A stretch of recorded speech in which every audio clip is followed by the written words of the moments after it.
Dragnet. Ladies and gentlemen, the story you are about to hear is true. The names have been changed to protect the innocent.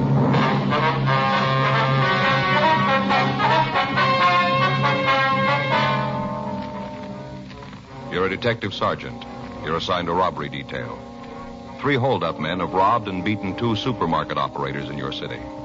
You've got a good description of the thieves. Your job, get them.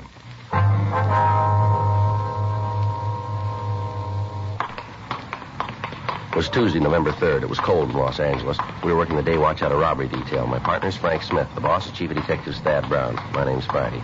We'd gotten a hotshot call about a robbery, and it was 9:46 a.m. when we got to the corner of Lockwood and Barton Avenues.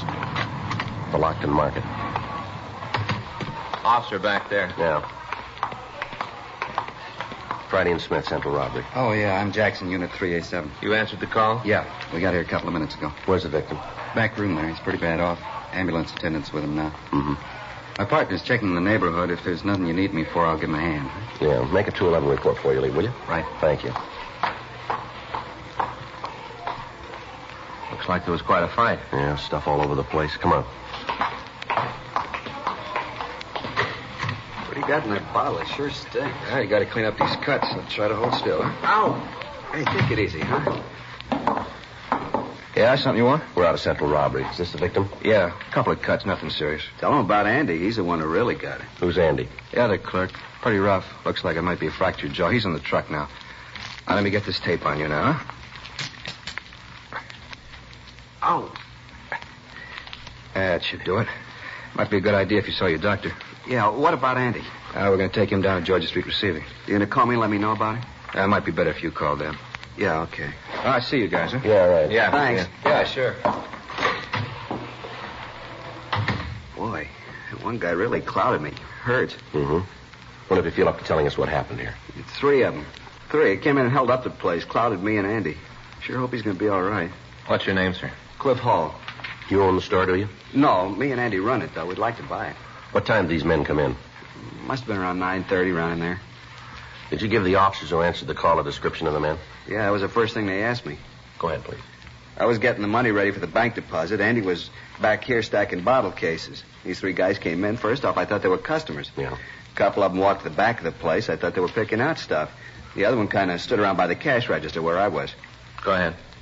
Well, after he was there for a minute and I see the other 2 aren't picking up nothing, I asked him if there was something I could get for him. That's when he pulled out a gun. What about the other 2?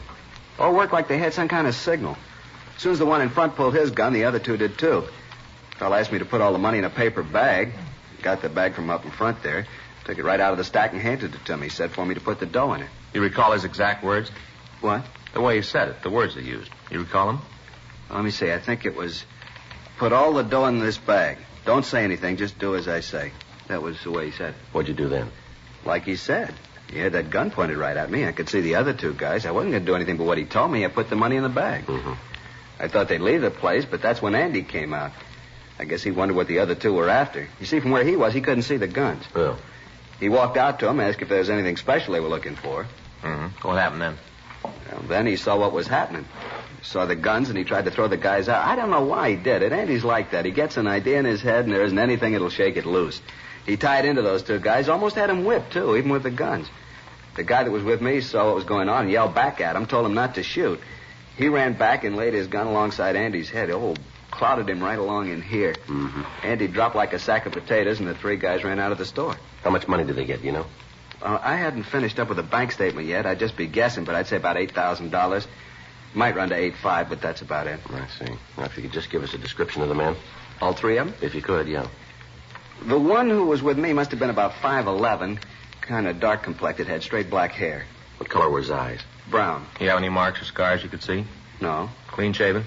Yeah, I had a real dark beard. Looked kind of like he had some kind of talcum powder on. Do you remember how he was dressed? Let's see. A dark blue suit, gray top coat, gray hat. Was he wearing a tie, do you know? Yeah, a gray tie with maroon stripes. You know, kind of diagonal, a thin tie. Anything unusual about him? Make it easier for us to identify him? No, I don't think so. How about the gun he was carrying? What kind was it? Well, I couldn't see the name. No, sir. I mean, was it an automatic or revolver? Oh, an automatic. Looked like a big caliber. I'd say .45. One of the other fellas had a revolver, but the guy with me and the small one had automatics. You know if they drove a car? Well, if they did, I didn't see it. Might have had it parked right out in front for all I know. I told you I was busy when they came in. When they left, I was too worried about Andy to pay any attention to him. The way they hit him, a terrible thing, right along here. Oh, excuse me a minute. I got some aspirin here in the drawer. Yes, sir. Sure hope Andy's going to be all right. We've been together a long time. Can't get over that little guy, the one who hit me. I should have taken him. But the big one, he's tough looking, a real fighter. Well, this isn't going to help much. Huh? He's going to lose this one.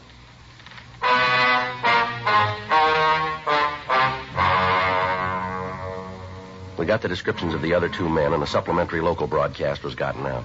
The two officers who'd answered the call found a woman in the neighborhood who'd seen three men leave the vicinity immediately after the robbery. She said that she was parked in a car half a block from the store on the same side of the street. She explained that about 9:20 a.m., a car had pulled into a parking place in front of her. She'd seen three men leave the car and walk down the sidewalk in the direction of the Lockton Market. About 10 minutes later, the men came back to the car. They appeared to be in a hurry. One of the men was upset and arguing with the other two. She told the officers that they'd gotten into the car and driven off toward Hollywood Boulevard. We asked her to describe the three men. The description she gave us matched the one we'd gotten of the thieves. She gave us a description of the car, and another supplementary broadcast was put out. We asked her to come down to the city hall to go through the mug books to see if she could give us a positive identification. The report from Georgia Street Receiving Hospital indicated that the victim of the slugging, Andrew Rich, was suffering from a fractured jaw and a concussion. He was given emergency treatment and removed to the county hospital. The crime lab crew came out and they went over the store for physical evidence. They were able to lift 3 partial fingerprints from the counter next to the cash register. Dean Bergman and Leighton Prince explained that the partials were not enough for identification, but that if we apprehended the hold-up men, he'd be able to tell us if they'd left the impressions. 10:27 a.m. We took the victim, Clifford Hall, and the woman who'd seen the car to the mug room. They went through the mug books, but they were unable to come up with an identification. We had the stats office make a run on the M.O. They came back with a list of 17 names of men who at one time or another had used the same method of operation. The list was split, and Sergeants Meade and Leitner worked with us in checking the names out. Thursday, 3:48 p.m. Frank and I got to the 6th name on our list. Jerry Evanston, that right? Yeah. Sure dark in this hall. We ought to wash the windows, let some light in. Yeah, here we are.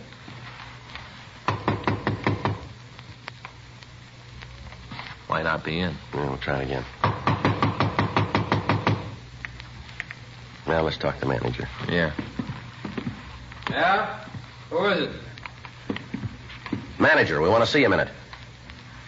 Just a minute.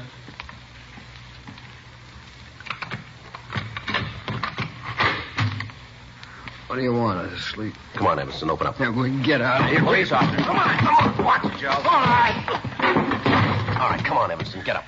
What are you doing? I'm clean. Look, you got no right to come busting in here like this. Yeah, you're so clean. What are you putting that trouble for? I got scared, that's all. I just got scared. Well, how'd you feel if somebody woke you up and then shoves their way into your room? You ain't going to stand around and just let them do it. He's clean, Joe. I told you that. Look, I got no trouble. I don't want none. You check with Galloway. He'll tell you. I'm home every night at 9 o'clock, every night. Where were you this morning? Huh? This morning, where were you? What time? You just tell us what you did, starting when you got up. I was up all night. I got a virus or something. I couldn't sleep. Take a look there in the dresser. You can see the stuff I've been taking. I haven't been out of this room, not for a couple of days. Can you prove that? Why? Can you? No, there wasn't anybody here. You get any phone calls? No. I don't know what this is all about, but you guys are leaning on me for nothing. Now, you talk to Galloway. He'll tell you I've been working. Well, look here. I'll show Where you. you going? I just want to show you something I got in the drawer. Well, you stay right there. I'll get it for you. Okay, I got nothing to hide. Take a look in the top drawer there, left-hand side. Yeah. These what you mean? Yeah, that's it. I'll take the rubber band off and look. You'll see I'm telling you the truth. There, you see? It's all the check receipts I've gotten from where I work. You look at them. I'm working every day, and I'm home at night, 9 o'clock every night. How about it, Joe? Yeah. There, you see? You haven't been out of this room all day, huh? Not a minute. Now, come on, what's all this about anyway? What are you guys after? We figured maybe you could tell us. Yeah? Oh, I'm sorry. Without you telling me what you want, there's nothing I can give you. You see any of the boys anymore? You mean the fellas I knew before I fell? That's right. Not if I can help it. I'm trying to stay away from them. See any of them lately? Yeah. Saw Alex a couple of days ago. Alex? Yeah. Alex Finley. I knew him when I was up in Q. He came in where I was working. Did you talk to him at all? All right. Just said hello. Passed a couple of minutes talking about some of the guys we know. See in the rackets now? I don't know. Is he on parole? Yeah, I think so. Did he give you anything? Oh, a couple of rumbles, but if I turn them over to you, I don't want a credit for them. You don't know where you got them. All right. Alex tells me there's a gang that's going to start working here in town, market jobs. How many men? Well, from what Alex says, there's 4, all heavy guys. Finley with him? No, I don't think so. He told it to me that he just heard it. Did he say anything about who the 4 men are? No, I don't think he knew. He just said they were heavy and they were starting to work. You know where we can get in touch with Alex? No. Well, you might check with Galloway at the parole office. He might have it. Yeah, we will. I'll probably see him again. I'll try to get the information if I can. Well, what does you want to know? Who the guys are? That's right. Okay. Now, like I told you, though, I don't want any credit for it. I'm in real trouble if it gets around that I'm playing footsie with you. Yeah, sure. I'll try to find out when they're going to start working, too. Well, don't you worry about that. Huh? We already know that. 4:10 p.m. We got in touch with Fred Galloway at the state adult parole offices, and we checked on Jerry Evanston. From what the record showed, the story Evanston had told us was true. His parole officer had reported him working and apparently living up to the conditions of his release. We left him one of our cards and asked him to call us in the event he heard from Alex Finley. 4:21 p.m. We checked back into the office, and we met with Sergeants Meade and Leitner.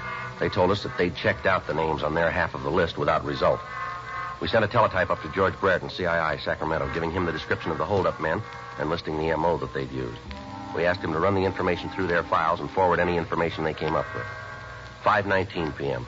We went out to get something to eat, and then we checked back into the office. Good dinner, huh, Joe? Yeah, never saw a guy could eat so many enchiladas as you. Nah, I can't help it. I get started on them, can't seem to stop. Yeah. You got any soda in your locker? No, you got trouble again? You know I always do when we have enchiladas. You ought to remember that when you order a half a dozen. I suppose so. Yeah, I get it. Robbery Friday, yeah. When was that? They're pretty sure, are they? Has the lab been called yet? Yeah. Okay. Right, thanks. Oh, that's a break. Yeah? They just found the getaway car.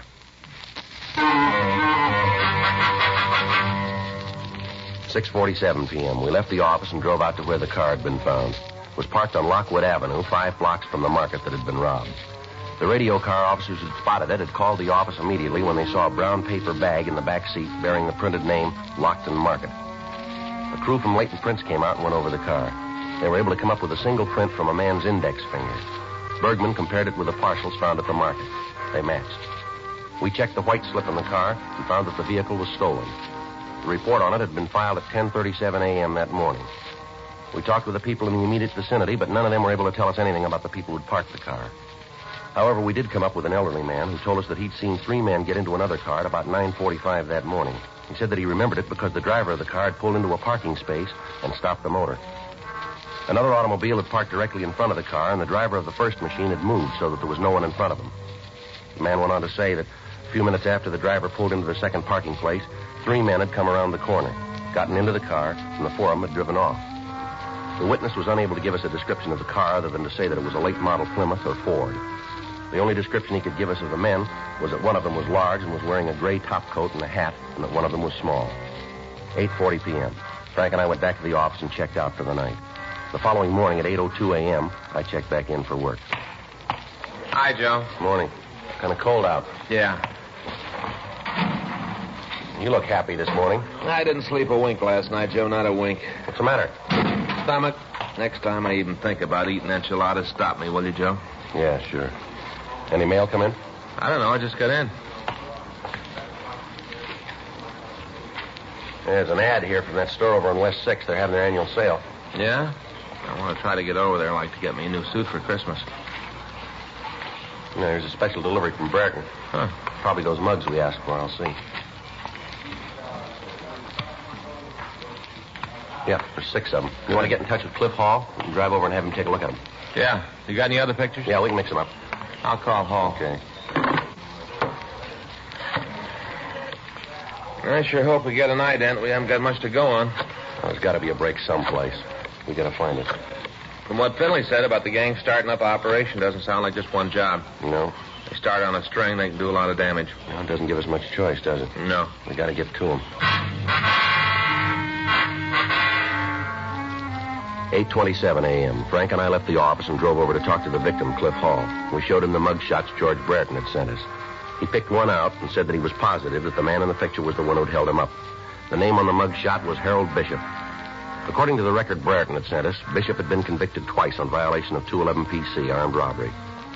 9:20 a.m. We drove over to the county hospital and showed the pictures to the other victim, Andrew Rich. He picked the mugshot of Bishop as the suspect who'd robbed and beaten him. The notation on Bishop's picture gave us the information that he was on parole at the time. We returned to the office and put in a call to Fred Galloway at the State Adult Parole Office. Yeah, Fred, this is Joe Friday. Mm-hmm. Yeah, fine. We'd like some information on a Harold Bishop. San Francisco number 82609. 26, that's right. Male, white, Caucasian. We got a mug from Brereton. No, he says he's on parole. Yeah, if you will. Thanks a lot. He's checking the master file now. Meade and Leitner are standing by if we need them. When we get this address, we're going to have to move fast. Yeah. Yeah, Fred. When was that? Well, how's his report there? I see. No, I don't know. Yeah, I suppose. Right, Fred. Thank you. Well, you can tell Meade and Leitner to relax. Bishop's got an out-of-state parole. He's living over in Phoenix. Well, he still could be getting into California. No, not likely. Huh? Fred checked with his parole officer. Yeah. He's got a job, and he's been reporting to his parole officer every month.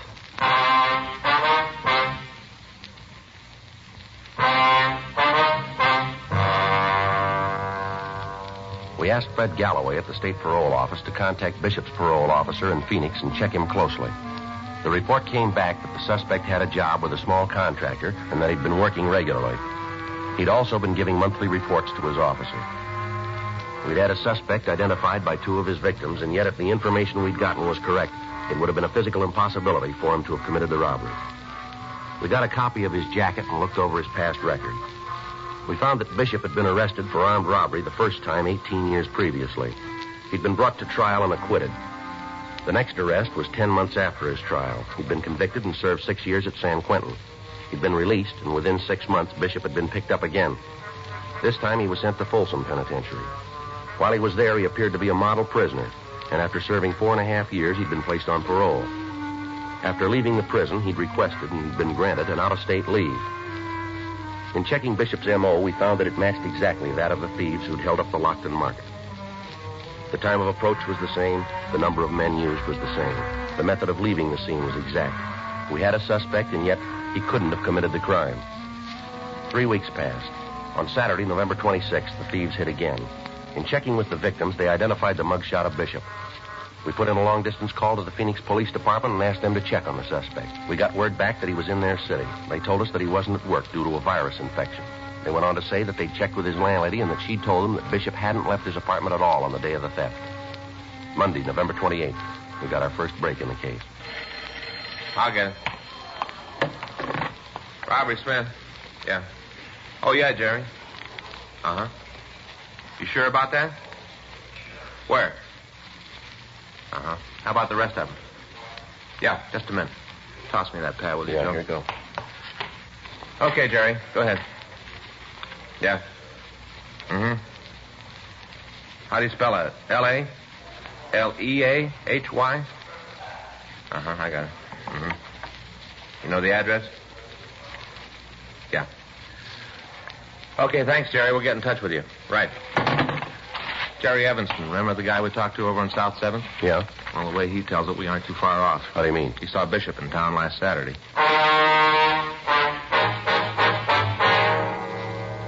We put in a call and we found that there were 2 major airlines with flights to Phoenix. The flight time they listed was 1 hour and 35 minutes by air. If Bishop caught the last flight leaving Phoenix, he could arrive in Los Angeles at 11:20 p.m., the night before he planned to commit a robbery. The next day after the holdup, he could catch a plane from the Los Angeles International Airport that would have him back in Phoenix at 8:25 p.m. By doing this, he would be absent from his work only 1 day, and he could schedule his flights so as not to hit on the days when he had an interview with his parole officer. Tuesday, November 29th, a meeting was held in Chief Thad Brown's office. It was decided to put a special stakeout on the airport and wait for the suspect to come into town. At that time, he'd be followed and taken into custody as he prepared to commit another robbery. The names of the 3 other men Jerry Evanston had given Frank as having been involved in the holdups had been checked through R&I. All 3 of them had arrest records. Surveillances were placed on their homes, and they were kept under constant watch. Monday, December 12th, 11:15 p.m. Frank and I relieved the stakeout at the airport. There's a bench over there. We can keep all the gates in view. Yeah.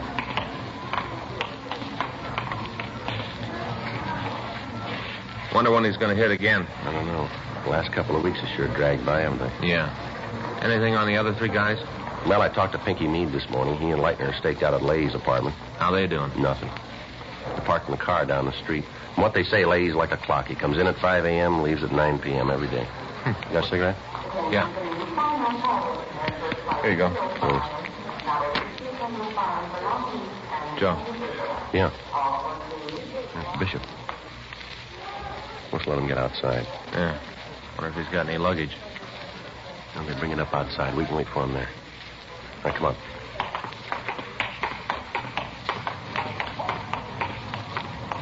You see him? Yeah, there he is. Getting into that cab. Come on.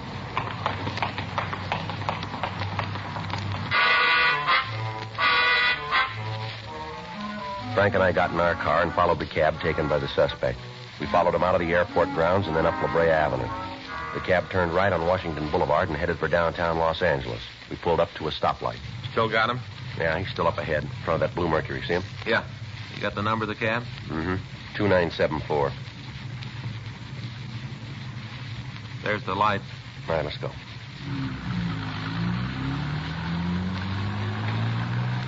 Better try to pick it up a little, Frank. Cab's pulling away from us. Yeah. Think he's seen us? No. Can't you close in a little? Traffic's too heavy. Can't use a siren. We'll trip him. Yeah.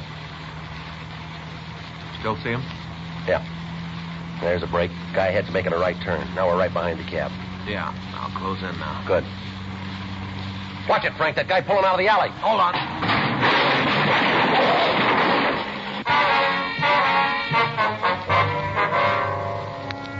As we drove down the street after the stoplight had changed, the car had failed to make a boulevard stop coming out of an alley, and we'd hit it broadside. The damage done to both cars was considerable, and we'd lost our suspect. Frank got to a phone and called the office. He gave them the number of the cab that Bishop was in and asked for a traffic investigation car. The office started a search for the missing suspect. Lieutenant Jack Smyers told us to proceed to the apartment of Tom Leahy to wait for further development. In the meantime, a citywide broadcast went out carrying the description of Bishop and the other 3 men involved in the theft. Frank and I arrived at the apartment, and we relieved Meade and Leitner. We had the manager of the place let us into Leahy's room. We waited. 1:30 a.m., 2:30, 4 o'clock, 5:30 a.m. Frank and I had been on duty for over 21 hours. At 5:45, the phone in the apartment rang once, and then it quit. That was the arranged signal between us and the office. Frank put in the call. Lieutenant Smyers told us that officers Max Herman and Ed Benson were on the way out to relieve us. 15 minutes later, we heard somebody in the hall. Joe? Yeah, probably Benson and Herman. Yeah. I'll get it. Watch it, Look Joe. out, look out. Give it up, Bishop. You all right, Joe? Yeah, come on. He's going upstairs. Make it for the roof. Come on. See him? No. You want to take that side? Right. Watch it. Behind the elevator shaft, Joe. Yeah, I see him.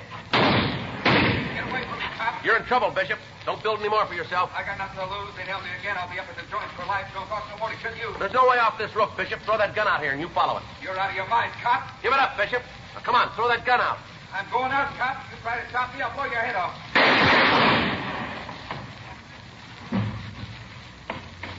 You all right, Joe? Yeah. How is he? Now I better call an ambulance. Yeah. What's that fill out of his pocket? Wait a minute. Something he'll never use. Yeah? Airplane ticket to Phoenix.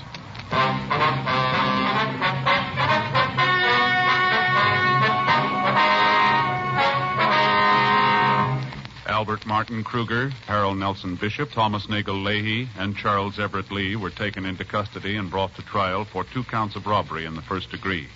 They were convicted and received sentence as prescribed by law.